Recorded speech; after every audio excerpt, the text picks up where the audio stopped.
ఉరకదు, ఆడ కూర్చోదు. మీరు ఇప్పుడు ఎట్లయితే పీర్ల పండుగ రోజు మీరందరూ కూడా బొంతలు వేసుకుంటారా, మనోళ్ళే నైవేద్యం తీసుకుపోతారు, కొబ్బరికాయ కొట్టేది మనదే. ఈ బేకుగాలకు బుద్ధి లేదనేటువంటిది వాళ్ళ కిటికీల నుంచి చూస్తారు. మనకు బుద్ధి అనేటువంటిది రావాలి.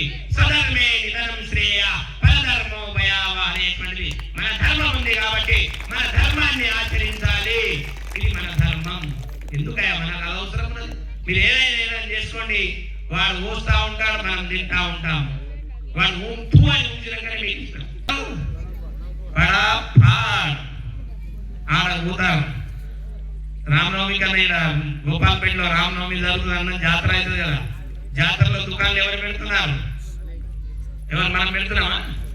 మనకు పైన వంకాయ కూర చేస్తారు, అన్న బత్తిసలు చేస్తే అవి తీసుకుపోయి మనం నైవేద్యం చూపిస్తాం, మనం పిల్లలను తీసుకొని వస్తాం.